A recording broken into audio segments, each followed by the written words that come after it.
ফের বরফের চাদরে ঢাকল শৈলরানী দার্জিলিং। খুশির হাওয়া পর্যটন মহলে। ফের বরফের চাদরে ঢাকল শৈলরানী দার্জিলিং। জানা গিয়েছে বৃহস্পতিবার রাত থেকে দার্জিলিংয়ের বিস্তীর্ণ এলাকায় তুষারপাত শুরু হয় এবং এই তুষারপাতের ফলে ওই এলাকার রাস্তাঘাট থেকে শুরু করে বাড়িঘর সবকিছুই ঢেকে যায় বরফে। এদিন তুষারপাত হতেই মুহূর্তের মধ্যে বদলে যায় পাহাড়ের আবহাওয়া।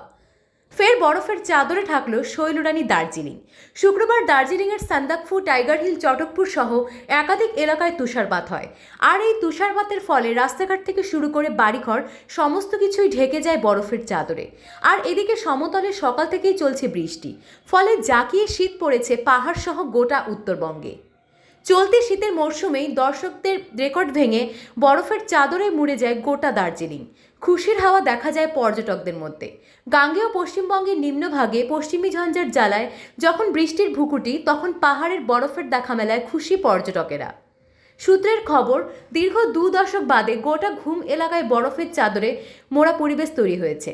বছরের ষষ্ঠ তুষারপাতে আচ্ছন্ন দার্জিলিংয়ের ঘুম সহ কার্শিয়াংয়ের চটকপুর। পশ্চিমী ঝঞ্ঝার হাত ধরেই এই তুষারপাত চলছে পাহাড়ে। চলতি বছরের 38 দিনের মধ্যে এ নিয়ে ষষ্ঠবার তুষারের চাদরে ঢাকা পড়ল দার্জিলিং। টাইগার হিল, সান্দাকফুতে এই মরশুমে নিয়ম করে তুষারপাত হলেও ঘুম সহ কার্শিয়াংয়ের চটকপুরে তুষারপাত দেখা গেল প্রায় 20 বছর পর। গোটা উত্তর ভারত ও পশ্চিমী ঝঞ্ঝার জন্য তুষারপাত চলছে।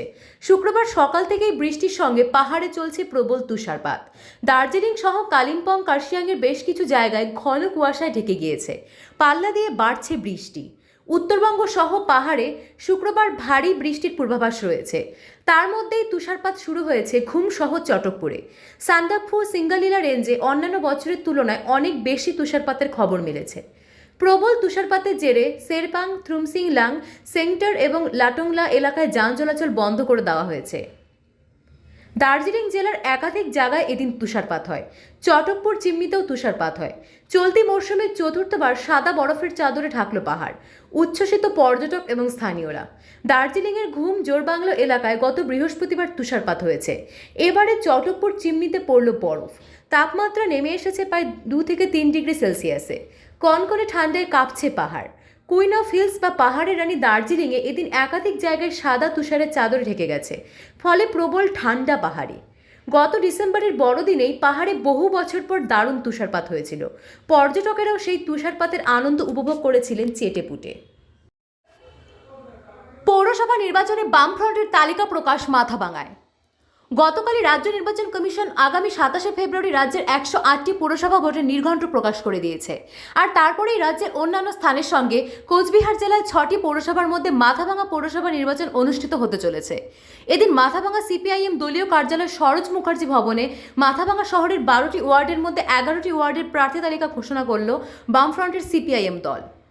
এদিন এক সাংবাদিক সম্মেলন করে এই তালিকা প্রকাশ করেন সিপিআইএম। সাংবাদিক সম্মেলনে উপস্থিত ছিলেন সিপিআইএম নেতা অরুণ চৌধুরী, সিপিআইএম মাথাভাঙা দক্ষিণ এরিয়া কমিটি সম্পাদক মকসুদুল ইসলাম, অসিত দাস, জয়ন্ত সাহা, ডিওয়াইএফআই কোচবিহার জেলার সম্পাদক শিক্ষক সুধাংশু প্রামাণিক সহ অন্যান্য নেতৃত্বরা। সাথে ঘোষিত প্রার্থীরা উপস্থিত ছিলেন। এদিন আনুষ্ঠানিকভাবে মাথাভাঙা পৌর নির্বাচনের বামফ্রন্টের 11 জনের নামের তালিকা প্রকাশ করেন বর্ষিয়ান সিপিআইএম নেতা অরুণ চৌধুরী। প্রার্থী তালিকা যথাক্রমে নিম্নরূপ: 1 নম্বর ওয়ার্ডে প্রার্থী হিসেবে দাঁড়িয়েছেন শুভজিৎ সাহা। 2 নম্বর ওয়ার্ড ফাঁকা রাখা হয়েছে সিপিআই এর জন্য। 3 নম্বর ওয়ার্ডে সৌমিত্র দাস। 4 নম্বর ওয়ার্ডে ঝিমি সাহা। 5 নম্বর ওয়ার্ডে কোকিলা সিংহ। 6 নম্বর ওয়ার্ডে দাঁড়িয়েছেন সুভাষ গুহ। 7 নম্বর ওয়ার্ডে মানু অধিকারী। 8 নম্বর ওয়ার্ডে সুস্মিতা সাহা রায়। 9 নম্বর ওয়ার্ডে পম্পা বর্মন। 10 নম্বর ওয়ার্ডে অভিজিৎ সিনহা। 11 নম্বর ওয়ার্ডে মদন কর এবং 12 নম্বর ওয়ার্ডে সুদীপ্তা ঘোষ। সাংবাদিক সম্মেলনে সিপিআইএম এর নেতা অরুণ চৌধুরী ও মকসুদুল ইসলাম বলেন, আজকে দুর্নীতি সমানভাবে তারা করে যাচ্ছে। দুর্নীতি বাদ দিয়ে কোনো পৌরসভার উন্নয়নের কাজ তারা করছেন না। নাগরিকরা তাদের মতামত সঠিকভাবে ব্যক্ত করতে পারছেন না। এবং তারপরেও আমরা লক্ষ্য করেছি যে আমরা একটা সময় বিভিন্ন জায়গার খবর আমরা টিভিতে দেখতাম, পেপারের মধ্যে দেখতাম যে বিভিন্ন জায়গায় লুটতরাজ হচ্ছে, মানুষের উপর আক্রমণ হচ্ছে, বোমা বারুদের আমদানি করা হচ্ছে। এখন আমরা লক্ষ্য করছি যে শান্তিপূর্ণ মাথাভাঙা শহর, সেখানেও তৃণমূলের আজকে আমলে বোমা বারুদের এখানে কারখানা তৈরি করবার চেষ্টা করছে। নাগরিকদের আতঙ্কে রাখবার একটা চেষ্টা তারা করছে। আগামী 27 তারিখ নির্বাচন, খুব নির্দিষ্টভাবে আমাদের নেতৃত্ব এখানে উপস্থিত আছেন, তিনি আমাদের বক্তব্য বলবেন। বামফ্রন্টের প্রার্থী, বামফ্রন্টের আহ্বায়ক হিসেবে তিনি ঘোষণা রেখেছেন। তা আমরা আজকে আমাদের শহরের প্রার্থী তালিকা এখানে ঘোষণা করছি। মাথাভাঙা শহরের 1 নম্বর ওয়ার্ড আমাদের প্রার্থী বামফ্রন্টের comrade Subhadip Majumdar, CPIM. 2 number ward CPI candidate, আমরা এখনো নামটা ঘোষণা করতে পারছি না। 3 number ward comrade Soumitra Das, CPIM. 4 number ward comrade Jhimi Saha, CPIM. 5 number ward comrade Kokila Singh, CPIM. 6 number ward comrade Subhash Guha, Forward Bloc. 7 number ward comrade Manu Adhikari, CPIM. 8 number ward comrade Susmita Saha Roy, Susmita না সুস্মিতা সুস্মিতা লিখতে বলবো, সুস্মিতা সাহা রায়, সিপিআইএম। 9 নম্বর কমরেড পম্পা বর্মন, সিপিআইএম। 10 নম্বর কমরেড অভিজিৎ সিনহা, সিপিআইএম। 11 নম্বর কমরেড মদন কর, সিপিআইএম। 12 নম্বর কমরেড সুদীপ্তা ঘোষ প্রামাণিক, সিপিআইএম। এই হচ্ছে আমাদের প্রার্থী। 2 নম্বরের প্রার্থী আমরা পরে 11 জনের নাম আমরা এখানে রাখলাম, একটা ফরওয়ার্ড ব্লক আর বাকি 10টা হচ্ছে সিপিআইএম। আমরা যেটা চাই, বারবার যেটা বলেছি আমরা প্রশাসনকেও, যে মানুষ ভোট দিতে পারুক, গণতন্ত্র ফিরে আসুক, নিজের ভোট নিজে দিক, যাকে খুশি তাকে দিক, নিজের পছন্দের প্রার্থীকে সমর্থন করার, ছাপ দেওয়ার অধিকারটা প্রতিষ্ঠিত হোক, এটাই আমাদের সাংবিধানিক গণতন্ত্র। এবং সেটা রক্ষা করে যদি নির্বাচন হয়, আমরা আশাবাদী। মানুষ অতীত দেখেছেন, বর্তমান দেখছেন, তৃণমূল মানেই দুর্নীতির সমর্থক। দুর্নীতি ছাড়া তৃণমূলের অস্তিত্ব বাঁচবে না, তৃণমূলের পিছনে একটা লোকও থাকবে না যদি সেখানে দুর্নীতি করার সুযোগ না থাকে। আজকে আমরা চাই মাথাভাঙা শহরের উন্নয়ন এই স্বায়ত্তশাসনের মধ্য দিয়ে উন্নয়ন বলতে বোঝায় পরিষেবা। ভালো পরিষেবাটার নামেই উন্নয়ন। আর যে উন্নয়নগুলি আমরা সাধারণত দেখে থাকি, রাস্তাঘাট, নর্দমা, আলোর ব্যবস্থা, জলের ব্যবস্থা, এটা হচ্ছে রাজ্য সরকার তাদের যে কাজ, সেটাকে তারা বিকেন্দ্রীকরণ করে স্থানীয় স্বায়ত্তশাসিত সংস্থাকে দিয়ে তারা আরও কম খরচে ভালো কাজ করার লক্ষ্যে এটা বামফ্রন্ট চালু করেছে। সেটা এখনও চালু আছে। কিন্তু আমরা দেখেছি যে 15 সাল পর্যন্ত যে পৌরসভা ছিল, তাদের হাত দিয়ে যে কাজ হয়েছে সেটাই আছে। ওটাকেই কখনো তারা প্লাস্টার পালিশ করছে, কখনো ভেঙে দিয়ে আবার নতুন করে করছে। অর্থাৎ নতুন কোনো জায়গায় নতুন কোনো প্রকল্প ওদের হাত দিয়ে হয়নি। আজকে আমরা যেটা সদ্য দেখছি ট্রাক টার্মিনাস, সেটাও কোকিলা সিনহা যখন চেয়ারপারসন, তখন তিনি উত্তরবঙ্গ উন্নয়ন দপ্তরের সভায় গিয়ে তারই আত্মীয় হয় চিফ ইঞ্জিনিয়ার অশোক সরকার, তার হাত দিয়ে সে প্রস্তাবটা রেখে এসেছিল। আমরাই পাঠিয়েছিলাম প্রপোজাল রেডি করে, সেইটা ট্রাক টার্মিনাসের কাজটা হয়েছে। এটা হয়েছে ওদের সময়ে, মানে বর্ডার লাইনে, কিন্তু ওটা মঞ্জুরিটা ছিল আমাদের বোর্ডের সময়। কোচবিহার হেরিটেজের কাজ দ্রুত শেষ করতে জেলা শাসককে নির্দেশ মমতা ব্যানার্জির। হেরিটেজের কাজ দ্রুত শেষ করার জন্য কোচবিহারের জেলা শাসককে নির্দেশ দিলেন মুখ্যমন্ত্রী মমতা বন্দ্যোপাধ্যায়। গতকাল কলকাতা নেতাজি ইন্ডোর স্টেডিয়ামে রাজ্যের সকল জেলার এসপি ডিএমদের নিয়ে প্রশাসনিক বৈঠক করেন মুখ্যমন্ত্রী। আর সেই বৈঠকে ওই নির্দেশ দেওয়া হয়। সেই ভিডিও ইতিমধ্যেই সামাজিক মাধ্যমে ভাইরাল হয়ে গিয়েছে। ওই ভিডিওতে শোনা যাচ্ছে মমতা বন্দ্যোপাধ্যায় কোচবিহার জেলা শাসক পবন কাদিয়ানের কাছে কোচবিহারের হেরিটেজ এবং সাগরদিঘি সৌন্দর্যায়নের কাজ সম্পর্কে জানতে চান। কেন কাজ এখনও হয়নি তা নিয়েও প্রশ্ন করেন।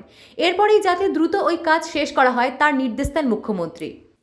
কুচবিহার এয়ারপোর্ট, কুচবিহারের ডিএম কুচবিহারে হেরিটেজের কি হলো? ম্যাডাম সাগর দিঘি আর বৈরাগী দিঘির কাজটা প্রথম ধাপে শুরু হয়েছে ম্যাম। এখনো প্রথম ধাপে শুরু হয়েছে। ম্যাম অনুমোদনটা আমরা ম্যাম কি আর হয়, একটু পাথরে করবে, একটু সুন্দর করে দেবে, তাতে এতদিন কিসে লাগে? একটা পাথরে তো 3 দিনেও হয়ে যায়। ম্যাম অনুমোদনের যে টাইমটা ছিল ম্যাম তারপরে টেন্ডার করে সঙ্গে সঙ্গে শুরু করে দেওয়া হয়। ওই যেটা আমরা মিটিং করতে যাই, অ্যাডমিনিস্ট্রেটিভ রিভিউ মিটিং করি, তার সামনে যে সাগর দিঘি যেটা আছে, হ্যাঁ ম্যাম। ওই নৌকো টৌকো চড়ে, ওটা ইমিডিয়েট করে দাও। আর একটা কি করেছে হেরিটেজ, কুচবিহার হেরিটেজের কি খবর?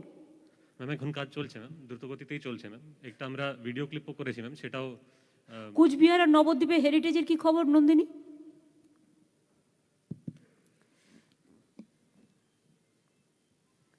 ম্যাডাম আমি এর মধ্যে ইউডি সেক্রেটারিকে লিখেছি কি যাতে ট্যুরিজম ডিপার্টমেন্টকে ইনক্লুড করা হয় এই হেরিটেজ, এতে কেন কি বোথ ফর নবদ্বীপ আর কুচবিহার। তো এটা নিয়ে কথা হয়েছে কি যাতে আমাদের জন্য কিছুটা এরিয়াও ভাগ করে রাখে যেখানে আমরা ডেভেলপমেন্টটা একটু দেখে নাও চন্দ্রিমা, অলরেডি টাকা দেওয়া হয়েছে কুচবিহার এবং এটা নিয়ে নবদ্বীপ। ইতিমধ্যেই আমাদের আমরা বসেছি এবং কথা বলেছি, এটা করে দেওয়া হবে দিদি। ঠিক আছে, আমি দেখে নিচ্ছি ম্যাম। আমি কিন্তু একবার যেতে পারি ফেব্রুয়ারিতে। ম্যাডাম আমরা প্রস্তুত আছি ম্যাম। Thank you. কুচবিহারের এসপি কোথায়? সুমিত আছে না এসপি? সুমিতের কোনো অসুবিধা হচ্ছে না তো? আমি কিন্তু একবার যেতে পারি কুচবিহারে। ম্যাম আমরা প্রস্তুত আছি ম্যাম, হয়ে যাবে। সুমিত আছে, ঠিক আছে, ও সিনিয়র ছেলে করে নেবে। রাজ আমলে ব্রিটিশ ইঞ্জিনিয়ারদের পরামর্শ নিয়ে পরিকল্পিতভাবে কোচবিহার শহর নির্মাণ করা হয়। এখনও বহু প্রাচীন নির্মাণ দিঘি রয়েছে এই শহরে। মমতা বন্দ্যোপাধ্যায় এ রাজ্যে ক্ষমতায় আসার পরেই স্থানীয় বাসিন্দাদের দাবি মেনে কোচবিহারকে হেরিটেজ শহর করার কথা ঘোষণা করেন।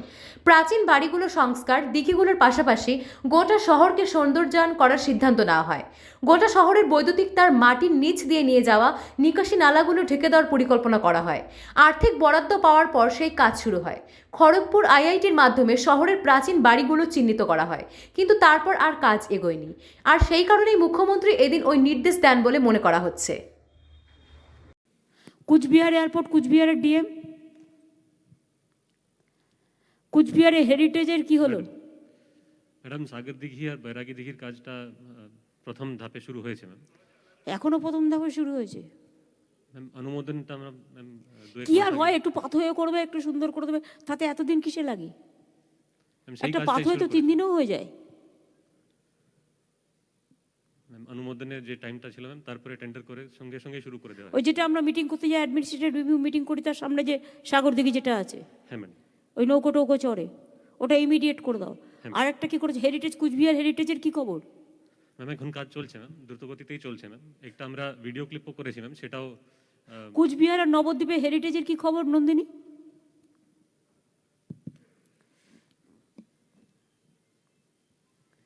ম্যাডাম আমি এর মধ্যে ইউডি সেক্রেটারিকে লিখেছি কি যাতে ট্যুরিজম ডিপার্টমেন্টকে ইনক্লুড করা হয় এই হেরিটেজ, এতে কেন কি বোথ ফর নবদ্বীপ আর কুচবিহার। তো এটা নিয়ে কথা হয়েছে কি যাতে আমাদের জন্য কিছুটা এরিয়াও ভাগ করে রাখে যেখানে আমরা ডেভেলপমেন্টটা একটু দেখে নাও চন্দ্রিমা, অলরেডি টাকা দেওয়া হয়েছে কুচবিহার এবং এটা নিয়ে নবদ্বীপ। ইতিমধ্যেই আমাদের আমরা বসেছি এবং কথা বলেছি, এটা করে দেওয়া হবে দিদি। ঠিক আছে, আমি দেখে নিচ্ছি ম্যাম। আমি কিন্তু একবার যেতে পারি ফেব্রুয়ারিতে। ম্যাডাম আমরা প্রস্তুত আছি ম্যাম। Thank you. কুচবিহারের এসপি কোথায়? সুমিত আছে না এসপি? সুমিতের কোনো অসুবিধা হচ্ছে না তো? আমি কিন্তু একবার যেতে পারি কুচবিহারে। ম্যাম আমরা প্রস্তুত আছি ম্যাম, হয়ে যাবে। সুমিত আছে, ঠিক আছে, ও সিনিয়র ছেলে করে নেবে। রাতের অন্ধকারে 3 তৃণমূল কর্মীকে মারধরের অভিযোগ বিজেপির বিরুদ্ধে। অভিযোগ অস্বীকার বিজেপির। 3 জন তৃণমূল কংগ্রেস কর্মীকে বেধড়ক মারধরের ঘটনায় চাঞ্চল্য ছড়ালো মাথাভাঙা শহরে। বৃহস্পতিবার গভীর রাতে ঘটনাটি ঘটেছে মাথাভাঙা শহরের এটিএম মাঠ সংলগ্ন এলাকায়। ঘটনায় অভিযোগের তীর বিজেপির দিকে। অভিযোগ, বৃহস্পতিবার রাতে তৃণমূল কংগ্রেস কর্মীরা খাওয়া দাওয়া সেরে সেখানে হাঁটাহাঁটি করছিলেন। সেই সময় বিজেপি আশ্রিত দুষ্কৃতীরা তাদের উপর রড, বন্দুক সহ আগ্নেয়াস্ত্র নিয়ে চড়াও হয়। এরপর তাদের বেধড়ক মারধর করা হয়। এই খবর পেয়ে স্থানীয়রা ও তৃণমূলের অন্যান্য নেতৃত্বরা সেখানে পৌঁছে গিয়ে আহতদের উদ্ধার করে প্রথমে মাথাভাঙা মহকুমা হাসপাতালে নিয়ে যায়। সেখানে একজনের অবস্থা আশঙ্কাজনক হওয়ায় তাকে কোচবিহার মেডিকেল কলেজ ও হাসপাতালে স্থানান্তরিত করা হয়। এই ঘটনায় সরাসরি বিজেপির দিকে অভিযোগের আঙুল তুলেছে তৃণমূল। পৌরসভা নির্বাচন ইতিমধ্যেই ঘোষণা করা হয়েছে, কিন্তু তারই মাঝে মাথাভাঙা পৌর এলাকায় 3 জন তৃণমূল কংগ্রেস কর্মীকে বেধড়ক মারধরের অভিযোগ বিজেপির বিরুদ্ধে হওয়ায় স্বাভাবিকভাবেই রাজনৈতিক তরজা শুরু হয়েছে। যদিও বিজেপির বিরুদ্ধে ওঠা সমস্ত অভিযোগ ভিত্তিহীন বলে উড়িয়ে দিয়েছে স্থানীয় বিজেপি নেতৃত্ব। বিজেপির জেলা সম্পাদক অভিজিৎ বর্মন জানান, এই ঘটনার সাথে বিজেপি কোনোভাবেই জড়িত নয়। তৃণমূল কংগ্রেস নিজেদের গোষ্ঠীকন্দল বিজেপির ঘাড়ে চাপাতে চাইছে। অন্যদিকে এই বিষয়ে মাথাভাঙা শহর ব্লক তৃণমূল কংগ্রেস নেতৃত্ব অভিযোগ করে বলেন, পৌরসভা নির্বাচনের আগে মাথাভাঙায় নতুন করে অশান্তি সৃষ্টি করার চেষ্টা করছে বিজেপি। তারই প্রথম ধাপ দেখা গেল এদিন। এই ঘটনায় ইতিমধ্যেই গোটা বিষয়টি মাথাভাঙা থানায় লিখিতভাবে অভিযোগ জানানো হয়েছে বলে তৃণমূল কংগ্রেস সূত্রের খবর। এই আমি সুমন দুইজনে মিলে প্রতিদিনের মতো আমরা মর্নিং ওয়াক রাত্রে খাওয়া দাওয়ার পরে ঘুরছি, এটি মাঠে চারপাশে একটু ঘুরে আসি। তো সেটা ওরা অনেক দিন ধরে হয়তো ফলো করতেছিল, বিজেপি যারা করে, যেমন মৃন্ময় রায়, তারপরে রাজীব রায়, আর হচ্ছে কী নাম অবিনাশ, এই 3 জন এরা আমার। মালদা মেডিকেল কলেজে মর্মান্তিক দুর্ঘটনা, হাসপাতালের সিঁড়ি থেকে পড়ে মৃত্যু 8 বছরের শিশুর। 6 তলার সিঁড়ির রেলিং থেকে বেসামাল হয়ে পড়ে মৃত্যু হলো 8 বছরের এক শিশুর। শুক্রবার সকালে চাঞ্চল্যকর এই ঘটনাটি ঘটেছে মালদা মেডিকেল কলেজের আউটডোরের বহুতল বিল্ডিংয়ে। এই ঘটনার পর মেডিকেল কলেজের আউটডোর চত্বরে তুমুল উত্তেজনা ছড়িয়ে পড়ে। মেডিকেল কলেজ কর্তৃপক্ষ এবং সংশ্লিষ্ট এলাকার পুলিশ ক্যাম্পের কর্মীরা এসে মৃত শিশুটিকে উদ্ধার করে ময়নাতদন্তের জন্য মেডিকেল কলেজের মর্গে পাঠানোর ব্যবস্থা করে। স্থানীয় সূত্রে জানা গেছে, মৃত শিশুর নাম হর্ষিত সিং, তার বয়স 8 বছর, তার বাবার নাম বলবীর সিং। তাদের বাড়ি বিহারের কাটিয়ারে।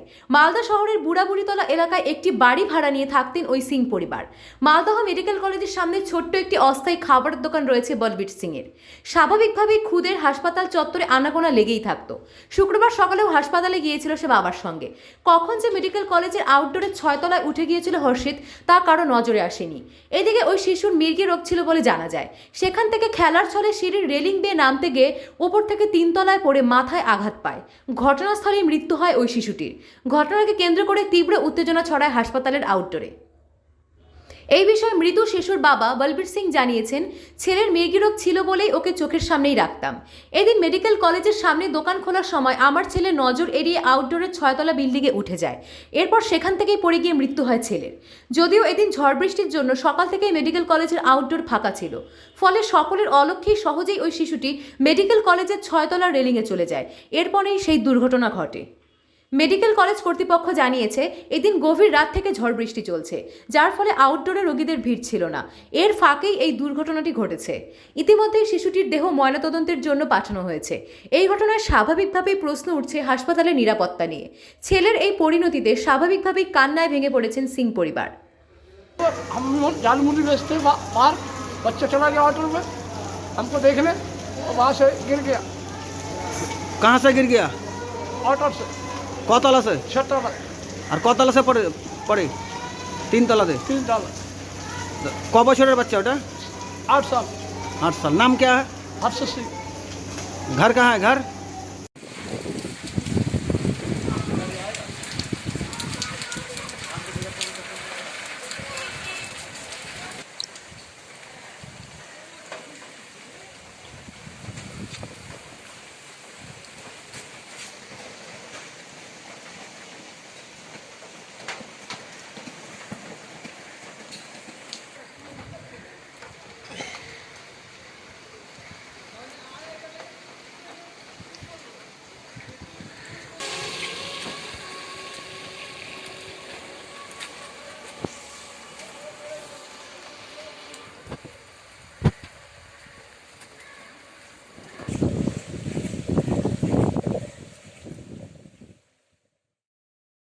প্রাকৃতিক দুর্যোগে নষ্ট হলো একের পর এক সরস্বতী মূর্তি, মাথায় হাত মৃৎশিল্পীদের।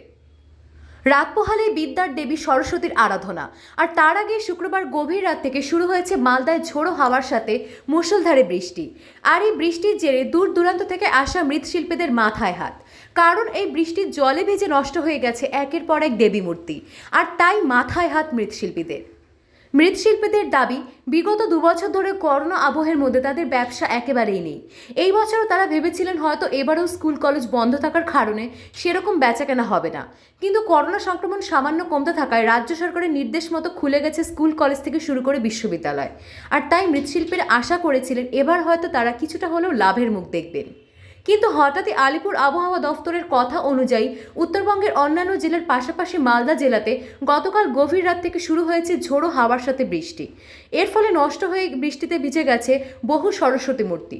মৃৎশিল্পীরা জানাচ্ছেন কিভাবে তাদের এই ক্ষতিপূরণ তারা পূরণ করবেন সেটাই বুঝে উঠতে পারছেন না তারা। কিভাবে মহাজনদের টাকা শোধ করবে তাও তারা বুঝে উঠতে পারছেন না। যদিও আগামীকালও এই ধরনের বৃষ্টি হয় তাহলে হয়তো তাদের আশার মুখে ছাই পড়বে বলে মনে করছেন তারা। এই বিষয়ে মৃৎশিল্পীরা জানান, রাত্রি 2টোর পর থেকে ওয়েদার প্রচণ্ড খারাপ, বৃষ্টিতে আমাদের ঠাকুরের প্রচণ্ড ক্ষতি হয়ে গেছে, সব ভিজে গেছে।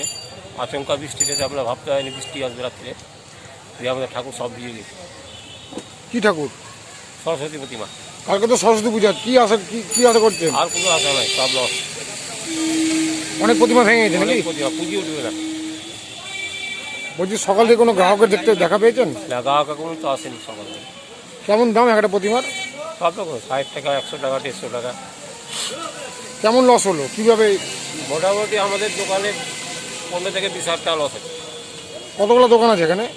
এখানে মোটামুটি দোকান আছে 30-40 খানা দোকান আছে। মালদা ওয়েদার খুবই খারাপ, ভোর রাত্রি থেকে একদম বৃষ্টি, প্রচণ্ড বৃষ্টিতে আমাদের মালটাল সব গলে গেছে, ঠাকুর সব ভিজে গেছে। লোকের কাছে টাকা পয়সা ধার নিয়ে দোকানদারি করেছি, এখন পালকে কি পেমেন্ট দেবো আর টাকা পয়সা কি দেবো? কালকে তো সরস্বতী পূজা, কি মনে করছেন এই ওয়েদারে কি বেচাকেনা হবে? না, এই ওয়েদারে আর মাল বেচাকেনা হবে না, কাস্টমারও নেই, বাড়ি থেকে তো বেরোচ্ছে না কাস্টমার। প্রচুর মাল গলে গেছে নাকি? প্রচুর মাল গলে গেছে। কতগুলো দোকান আছে এখানে? এখানে মোটামুটি 15 খানার দোকান আছে, মোটামুটি সকলেরই একই অবস্থা। নদীর ধারে জমছে পাহাড় প্রমাণ আবর্জনা, নাব্যতা হারাচ্ছে মহানন্দা। নদীর ধারে জমছে পাহাড় প্রমাণ আবর্জনা। প্রতিদিনই স্তূপ থেকে আবর্জনা নদীতে এসে পড়ছে, আর একটু একটু করে এভাবে মহানন্দা তার নাব্যতা হারাচ্ছে। আবর্জনা ফেলে এইভাবে দিনের আলোয় নদী বুঝিয়ে চলছে খোদ পুরকর্মীরাই। প্রায় 50 মিটার এলাকা জুড়ে আবর্জনা ফেলার ইতিমধ্যেই মহানন্দা সেতুর নিচে নদীর কিছুটা অংশ ভরাট হয়ে গেছে। প্রথম পিলার থেকে দ্বিতীয় পিলার পর্যন্ত প্রায় পুরোটাই আবর্জনা স্তূপে পরিণত হয়ে গেছে। এমনকি আবর্জনার উপরে মাটি ফেলে জায়গাটা শক্ত করার কাজও চলছে। পাশেই রয়েছে একটি হাই ড্রেনের মুখ, শহরের জল সেই ড্রেন দিয়ে মহানন্দায় পড়ছে। সেতুর পাশে আবর্জনা ফেলার হাই ড্রেনের মুখটি বন্ধ হয়ে যাওয়ার উপক্রম হয়েছে। এইদিকে মহানন্দা সেতুর পিলারে সারি সারি ঘুঁটে। প্রশাসনিক নজরদারির অভাবে মহানন্দা সেতুর পিলারে দীর্ঘদিন ধরে ঘুঁটে দিচ্ছেন স্থানীয়রা। তা দেখেও কারোর সন্দেহ নেই, শুধু একটি পিলার নয়, পরপর 2টি পিলারে রীতিমতো ঘুঁটে দেওয়া হচ্ছে। মালদা শহর ও পুরাতন মালদা শহরের সঙ্গে যোগাযোগের প্রথম রাস্তা প্রথম মহানন্দা সেতু। যদিও বাইপাস তৈরির পর থেকে এই সেতুর ওপর গাড়ির যাতায়াতের সংখ্যা কিছুটা হলেও কমেছে। বাইপাস তৈরি হওয়ার আগে এই সেতুর যেভাবে দায়িত্ব ছিল NH1 কর্তৃপক্ষ, বর্তমানে এই সেতুর দেখভালের দায়িত্ব রয়েছে রাজ্য সরকারের পূর্ত দপ্তর। সেতু পিলারের ঘুরিয়ে দেওয়ার বিষয়টি পূর্ত দপ্তরের কর্তাদের নজরে ছিল না, জানতে পেরে দ্রুত পদক্ষেপ নেওয়ার আশ্বাস দেওয়া হয়েছে। অপরদিকে সমস্ত অভিযোগ অস্বীকার করেছেন মালদা পুরসভা। এইদিকে ইংরেজবাজার পৌরসভার প্রশাসক সুমালা আগরওয়াল জানান, পৌরসভা থেকে কিন্তু নোংরা ফেলা হয় না, নোংরা যা ফেলা হয় এলাকায় যারা বসবাস করে তারাই ফেলে। আমরা মানুষকে বহুবার সচেতন করেছি, আমাদের নির্দিষ্ট টাইমে নির্দিষ্ট সময়ে ময়লা ফেলার গাড়ি যায়, আমরা চাইছি সেই ময়লা ফেলার গাড়িতে হয়ে যায়। আমরা কোথাও নদীর সামনে বা নদীর সাইডে ময়লা ফেলতে কাউকে ইচ্ছাকৃত অনিচ্ছাকৃত কোনোভাবেই আমরা ইনসিস্ট করছি না।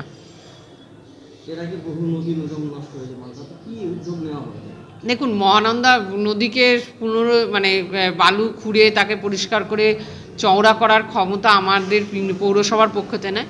এটা রাজ্য সরকার কেন্দ্রীয় সরকার করতে পারে। রাজ্য সরকার কেন্দ্রীয় সরকারের বিভিন্ন বড় প্রকল্প নিয়ে এই ব্যবস্থা করতে পারে। আমরা যেটা করতে পারি মানুষকে সচেতন করে যে নদীর ধারে নোংরা ফেলবেন না, এই ব্যবস্থা করতে পারি। এই বিষয়ে মালদা জেলার 2 নদী প্রেমী জানান, হ্যাঁ, ভবিষ্যৎ বলতে মহানন্দা নদীতে যেভাবে নোংরা ফেলা হচ্ছে 2 পৌরসভা এলাকা জুড়ে, তাতে নদীর নাব্যতা হারিয়ে যাচ্ছে।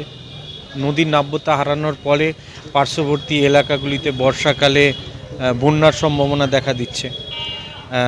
দুকুল ছাপিয়ে যাচ্ছে, নদীর খাতটা কমে যাওয়ার জন্য এই নোংরাগুলোর সাথে প্লাস্টিক থাকছে, বিভিন্ন জিনিস থাকছে, যেখানে তার পরবর্তীতে যেহেতু কোনো খনন হয় না বা ড্রেজিং হয় না, সেই জন্য এইগুলো আস্তে আস্তে চর এরিয়া তৈরি করছে বিভিন্ন জায়গায় গিয়ে। তার সাথে সাথে নদীর তো ক্ষতি হচ্ছে, নদীর পার্শ্ববর্তী এলাকারও ক্ষতি হচ্ছে। নদীর মাছের যে বিভিন্ন ধরনের মাছ সেগুলো পাওয়া যাচ্ছে না, পরিবেশগত ক্ষতি হচ্ছে। সেখানে নদীর যে জলগুলোতে, নদীতে যে বিভিন্ন এলাকার লোক স্নান করে তাদের ক্ষতি হওয়ার সম্ভাবনা বাড়ছে। আর নদীর পাড়ে যেভাবে নোংরার ঢিবি জমা হচ্ছে প্লাস্টিক সহ, তাতে কি হচ্ছে, সেই এলাকার পরিবেশ দূষণ হচ্ছে এবং নদী তো দূষণ হচ্ছেই। নদী দূষণের ফলে যে আমাদের যে প্রাত্যহিক যে কাজকর্ম, তার ক্ষেত্রে নদী প্রচণ্ডভাবে যুক্ত, সেগুলো কিন্তু ব্যাহত হচ্ছে। আর এর ফলে কি হবে, যদি সেচ দপ্তর এবং পৌরসভাগুলি না এগিয়ে আসে, তাহলে ভবিষ্যতে এই মহানন্দা নদীটা, বেহুলা নদী বা আরও যে কিছু নদী আমরা হারিয়ে গেছে আমাদের মালদা জেলাব্যাপী, সেই রকম একটা সমস্যা তৈরি হবে। আর নদীর পার্শ্ববর্তী এলাকায় এই যে জল জমার যে অবস্থা, এই ড্রেনগুলো বন্ধ হয়ে যাচ্ছে, শহরে জল জমা বাড়বে এবং নদীর দুপাশ প্লাবিত হবে। মানে এটা বস্তুতপক্ষে এটা নদী দূষণের একটা জায়গা যেমন তৈরি হচ্ছে, পাশাপাশি যেটা আমার মনে হয় যে পুরসভার প্রশ্নটা বা প্রসঙ্গটা যখন বললেন, তখন কিছু পৌর দায়িত্বের মধ্যেও একটা জিনিস চলে আসে, সেটা হচ্ছে যে শুধু যে নদীকে আবর্জনা মুক্ত করা, সেটা পৌর পরিষেবাকে অব্যাহত রাখার জন্য সেটা নয়, সামগ্রিকভাবে দূষণ এবং যে দূষণের মধ্যে যেমন প্রাকৃতিক দূষণ, নদীর প্রাকৃতিক দূষণ, তার বিভিন্ন দিক, সেটা কি করে নানা রকম সমস্যা তৈরি করতে পারে, এগুলো আমরা মোটামুটি ওয়াকিবহাল। হ্যাঁ, কিন্তু তার সঙ্গে সঙ্গে পাশাপাশি কিন্তু মানুষের অসচেতনতার জন্য মানবিক দূষণেরও একটা দিক থাকে। এই যে নদী গর্ভে বা নদী বক্ষের আশপাশে বিভিন্ন জায়গায় প্লাস্টিকের পাহাড়, মহানন্দার দূষণের একটা খুব বড় জায়গা। প্রপার আরবান প্ল্যানিংয়ের অভাবের ফলে এইরকমভাবে অব্যাহতভাবে সচেতনতার অভাবজনিত কারণে সমস্যাগুলো হতে থাকে। এটাকে আমরা কিন্তু মানে নদী দূষণের দুটো কারণের মধ্যে মানবিক দূষণের বিষয়টাও এক্ষেত্রে উপেক্ষণীয় নয়। এবং পৌরসভা বা অন্যান্য সংগঠনগুলো, মানে সেক্ষেত্রে এনজিও বা অন্যান্য সংস্থাগুলোর ভূমিকার কথা বলবো, তারা হয়তো এগিয়ে আসছেন, কিন্তু যে পরিমাণে মানুষের অজ্ঞতা বা অসচেতনতা, তার ফলে দূষণটা হচ্ছে, নদী মরে যাচ্ছে, নদী খাতের গভীরতা কমে যাওয়া থেকে আরম্ভ করে সমস্ত প্রাকৃতিক ভারসাম্যের একটা অদ্ভুত বৈষম্য দেখা যাচ্ছে। পাশাপাশি কিন্তু মানুষের সামাজিক দূষণের কথাটাও কিন্তু এক্ষেত্রে উল্লেখ করতে হবে, কেন সচেতনতা ছাড়া এবং আন্তরিকতা ছাড়া নদী বাঁচবে না এবং নদীকেন্দ্রিক বিষয়গুলো কিন্তু আস্তে আস্তে চাপা পড়ে যাবে। বেহুলা নদীর মতো বা হারিয়ে যাওয়া অন্যান্য নদীর মতো মহানন্দাও কিন্তু এই কারণেই মানে স্মৃতিতে এবং ইতিহাসের পাতায় চলে যেতে পারে। সচেতনতা ছাড়া এটা বাঁচানোর কিন্তু কোনো জায়গা নেই। পুরসভা নির্বাচনী প্রচারে বাগডোগরা বিমানবন্দরে এসে পৌঁছলেন বিজেপির সুকান্ত মজুমদার ও দিলীপ ঘোষ। পৌরসভা নির্বাচনের প্রচারে বাগডোগরা বিমানবন্দরে এসে পৌঁছলেন বিজেপির রাজ্য সভাপতি সুকান্ত মজুমদার ও বিজেপির সর্বভারতীয় সহ সভাপতি দিলীপ ঘোষ। এদিন 9টা নাগাদ বাগডোগরা বিমানবন্দরে এসে পৌঁছন বিজেপির রাজ্য সভাপতি সুকান্ত মজুমদার এবং দুপুর 12টা নাগাদ বাগডোগরা বিমানবন্দরে এসে পৌঁছন বিজেপির সর্বভারতীয় সহ সভাপতি দিলীপ ঘোষ। এরপর বাগডোগরা বিমানবন্দর থেকে সোজা চলে যান শিলিগুড়ির উদ্দেশ্যে। এরপর বাগডোগরা বিমানবন্দরে নেমে সাংবাদিকদের মুখোমুখি হয়ে বিজেপির সর্বভারতীয় সহ সভাপতি দিলীপ ঘোষ বলেন, কেন্দ্রীয় বাহিনী ছাড়াই এখানে ভোট হয়, সেটাই হবে। আর তার জন্য আমরা প্রস্তুতি নিচ্ছি, সাধারণ মানুষের যাতে ভোট হয়, ভোটাধিকার প্রয়োগ করতে পারেন, সেরকম পরিবেশ তৈরি করার দায়িত্ব সরকারের, নির্বাচন কমিশনের। আর লোকজনকে ভোটে উৎসাহিত করার দায়িত্ব আমাদের, যাতে লোক ভোট করেন, যাতে সুন্দর পরিবেশে ভোট হয়, সে ব্যাপারে আমরাও চেষ্টা করছি। আরেকটা বিষয়, ঝাড়গ্রামে বিজেপি কর্মীর খুনে 7 জন তৃণমূল কর্মীকে অ্যারেস্ট করা হয়েছে, কি বলবেন সেখানে? দেখুন, যে ভোট পরবর্তী হিংসা হয়েছিল, প্রায় আমাদের 60 জন কর্মীকে হত্যা করা হয়েছিল, তার বেশিরভাগই এফআইআরই নেয়নি পুলিশ। যে এফআইআর করতে হতো তাকে উল্টো কেস দিত। 10-12টা আমরা করেছিলাম, তার উপরে কিছু করেনি। পরে কোর্টের নির্দেশে সিবিআই তার ইনকোয়ারি করছে, তারাই এফআইআর করিয়েছেন এবং তার অ্যাক্টিভিটি শুরু হয়েছে। আমরা আশা করব সুপ্রিম কোর্ট বা হাইকোর্ট যেরকম নির্দেশ দিয়েছেন এবং সিবিআই যেভাবে কাজ করছে, প্রকৃতপক্ষে যারা দোষী হত্যাকারী তারা সাজা পাবে এবং বাংলার রাজনীতি হিংসা মুক্ত হবে। আরেকটা বিষয়, মমতা বন্দ্যোপাধ্যায় এসপিকে যেভাবে কটাক্ষ করেছেন, কি বলবেন সেই বিষয়ে?